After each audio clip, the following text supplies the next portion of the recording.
Hello and welcome to a Smurpy video, and we are continuing with this Hellfire Gala, and we are at X-Corp issue 2. So this is a brand new series, and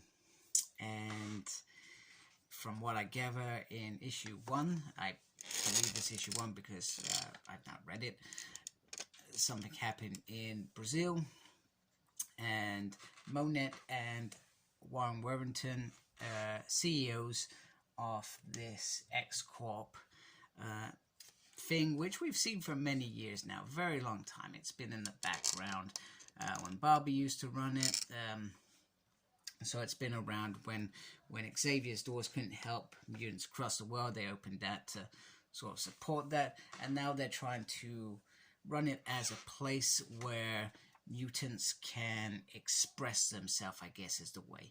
And we have Madrox, who is well, he's a doctor now apparently, which is pretty cool. And we got Trinity, or whatever her name is, doing stuff in the background.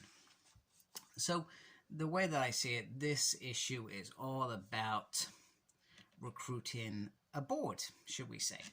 And on the agenda is a meeting with Neil Sharara, from Thunderbird, who I don't think we've seen since Extreme X-Men. Roberto DeCosta, Sunspot, who ran the original X-Corp. Celine Gali, is that her name?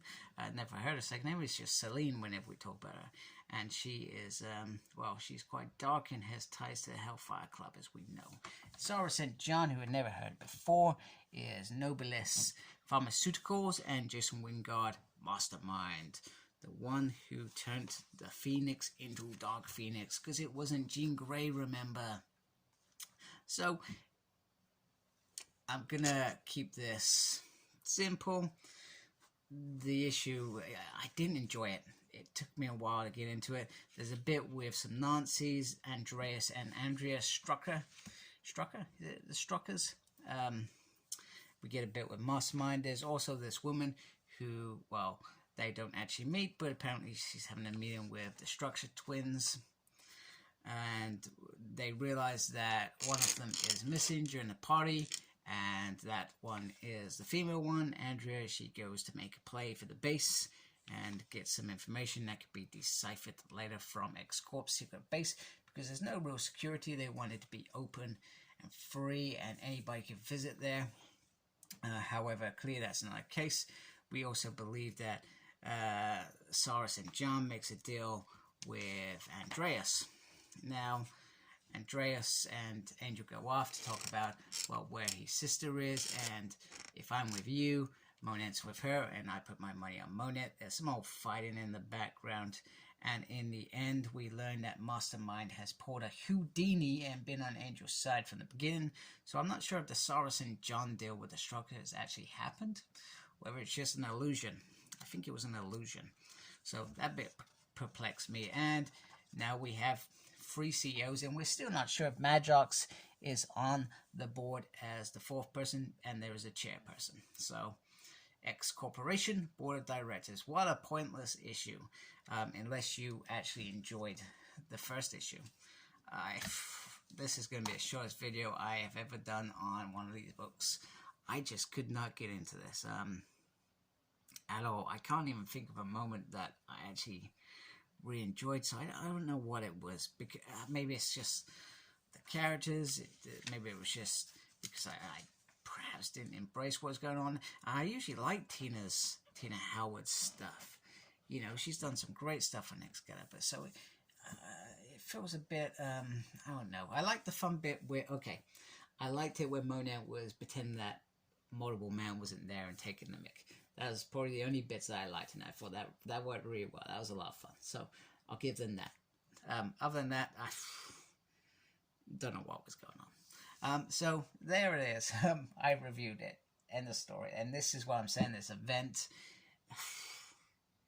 it's dragging on with no real, this is what's happening. This is the big moment. This is the big bad. This is where it changes. That, you know, you go, whoa, did that really just happen moment? And I'm getting none of this from this event. And in some ways, this is why X-Men perhaps isn't as enjoyable in terms of events than it would have been in the past. Because when events happen, you know something big's about to happen. There's perhaps a big bad or something to solve, and it just flows. You know, I think some of the great ones that I've enjoyed. You know, we'll go back to. We'll just pick one like Utopia.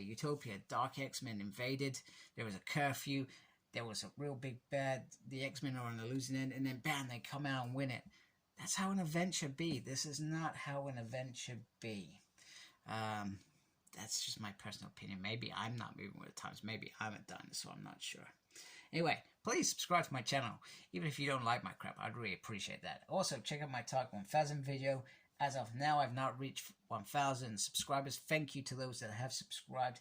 Check that out. Subscribe to my channel, and you could be in with a chance to win Marvel Legends free pack Nimrod.